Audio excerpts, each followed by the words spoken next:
जी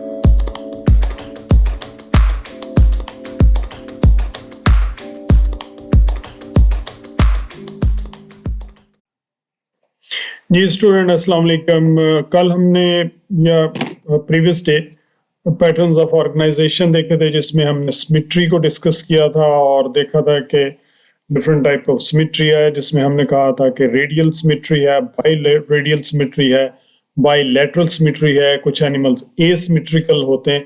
ये सारी चीज़ें जो है हमने डिस्कस कर ली थी, कुछ पिक्चर्स भी देख ली थी और जो प्लान्स थे डिफरेंट बॉडी प्लान्स उनको भी देखा था। मैंने सोचा हुआ कि किसी वक्त एक एक चीज़ के ऊपर भी जो है वो थोड़ी डिटेल में बात कर लेंगे। आज हम अदर पैटर्न्स ऑफ ऑर्गेनाइजेशन देखते हैं और जैसे जैसे एनिमल्स जो है वो एवोल्यूशनरी ट्री अब बढ़ता जाता है, एनिमल्स के अंदर level of complexity most of the time बढ़ती जाती है। सो उनकी ऑर्गेनाइजेशन का पैटर्न भी बदलता जाता है और उसका लेवल बदलता जाता है। सो इसमें हमने जनरली जो लेवल ऑफ ऑर्गेनाइजेशन है, जिस तरतीब से हम पढ़ेंगे, वो एवोल्यूशनरी ट्रेंड को तो ज़ाहिर कर रहा है, लेकिन आप कहेंगे एग्जैक्टली एवोल्यूशनरी लीनियर या सीक्वेंस को एग्जैक्ट सीक्वेंस है, तो वो वैसा नहीं है। मिसाल के तौर पे अगर आप ये कहते हैं कि जो यूनिसेलुलर ऑर्गेनिज्म है वहाँ से मल्टी सेलुलर ऑर्गेनिज्म डेवलप हुआ, यहाँ तक तो ठीक है। और अगर आप ये कहते हैं कि जो सिंगल सेल ऑर्गेनिज्म है वहाँ से 2 सेल ऑर्गेनिज्म डेवलप हुआ, वहाँ से 3 सेल ऑर्गेनिज्म डेवलप हुआ, या वहाँ से फिर ट्रिप्लोब्लास्टिक डेवलप हुए, फिर या सूडोसिलोमेट के बाद फिर एसिलोमेट के बाद सूडोसिलोमेट, सूडोसिलोमेट के बाद सिलोमेट, तो ये ऐसा नहीं है। मोस्ट ऑफ द टाइम तो जो ट्रेंड है एवोल्यूशनरी वो तो फॉलो करते हैं ऑर्गेनिज्म, लेकिन एग्जैक्ट नहीं। मिसाल के तौर पे एक ये भी थ्योरी आ रही है कि सिलोमेट जो थे वो पहले थे और उससे फिर सूडोसिलोमेट डेवलप हुए और उसके बाद फिर जो सिलोमेट थे वो डोमिनेट कर गए। तो ये जो है वो थोड़ा सा आगे आप देखेंगे, तो खैर इसको मैं लेबोरियस नहीं करना चाह रहा। सिंपल हम पैटर्न ऑफ ऑर्गेनाइजेशन की तरफ जा रहे हैं। तो इसमें पहला जो है वो यूनिसेलुलर लेवल है, ठीक है, साइटोप्लाज्मिक लेवल इसको कहते हैं। Unicellular level of organization, unicellular से मुराद एक सेल पे मुश्तमिल जो ऑर्गेनिज्म है जिनको हम प्रोटेस्ट कहते हैं वो हैं, और या फिर समटाइम ये एग्रीगेट भी करते हैं एट यूनिसेलुलर लेवल, जैसे वॉलवॉक्स वगैरह के बारे में आपने पढ़ा होगा। Organism whose bodies consist of single cells और cellular aggregate display the unicellular level of organization, and unicellular body plans are characteristics of protist. Some zoologists prefer to use the designation as cytoplasmic to emphasize that all living functions are carried out within the confines of a single plasma membrane. So जो living organism के अंदर जितने function हो रहे हैं वो सारे के सारे एक ही प्लाज्मा मेम्ब्रेन के अंदर, एक सेल के अंदर हो रहे हैं। Unicellular organization is not simple. All unicellular organisms must provide for the functions of locomotion.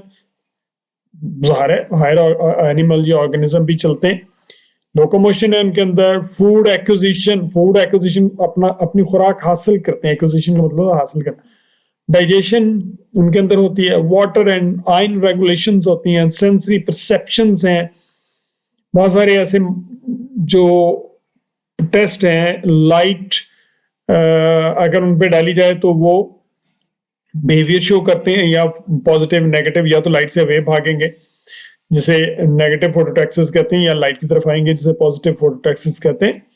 And reproduction in these cells. So all these attributes are present in unicellular organism. Cellular aggregates के अंदर division of labor नहीं होती बहुत ज्यादा, but they live in you can say in aggregates and they help each other, but not in an organized way. इसलिए इसको हम diploblastic नहीं कह सकते।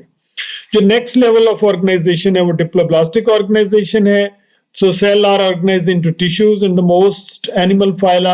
Diploblastic, diplo का मतलब होता है two-fold and blast का मतलब होता है sprout. Basically, these organisms consist of 2 layers. One is the ectoderm and second is the endoderm. And the organization is the simplest tissue level organization. Body parts are organized into layers derived from two embryonic tissue layers. ये figure 7.10 है, अभी हम देखते हैं. ठीक है, ये embryonic layers में एक एक्टोडर्म है. Ectoderm give rise to epidermis, the outer layer of the body wall. और एंडोडर्म क्या करती है? It give rise to gastrodermis. यहाँ पर फूड मटेरियल इनसाइड जाता है और उसको वो डाइजेस्ट करता है. Tissue that line the gut cavity. Between the epidermis and the gastrodermis, there is a non-cellular layer most of the time, which is known as mesoglea. ये gelatinous part होता है, gelatinous material होता है, ये दोनों layers के दरमियान में पाया जाता है. In some diploblastic organisms, cells occur in the mesoglea, but they are always derived from the ectoderm or the endoderm. ये तीसरी layer नहीं होती. mesoderm अभी develop नहीं हुई. हम जो है हायर ऑर्गेनिज्म, उनके अंदर 3 लेयर्स हैं. One is the ectoderm, second is the endoderm, and third in between the ectoderm and endoderm which is known as the mesoderm, and which is a comparatively advanced characteristic. इसको जब हम discuss करेंगे तो बड़ी detail के अंदर discuss करेंगे, ये अपने ज़हन के अंदर रख लीजिएगा. The cells in each tissue layer are functionally interdependent. The gastrodermis consists of nutritive or digestive and muscular cells, and the epidermis contains epithelial and muscular, you can say, cells. And the feeding movement of hydra and swimming movement of jellyfish are only possible when groups of cells cooperate, showing tissue level organization. ये division of labour इसको हम कहते हैं. Cell एक दूसरे को help करते हैं. एक सेल जो है वो कॉन्टेक्ट करता है, दूसरा रिलैक्स करता है. तो जेलीफिश की मूवमेंट आपने देखा उसकी कैसे जो है वो वेवी मूवमेंट है. तो अगर सेल्स किसी कोऑर्डिनेशन में मूव नहीं करेंगे तो पॉसिबल ही नहीं है.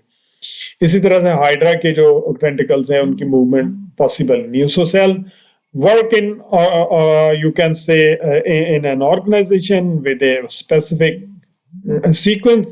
So these organisms are known as diploblastic organisms.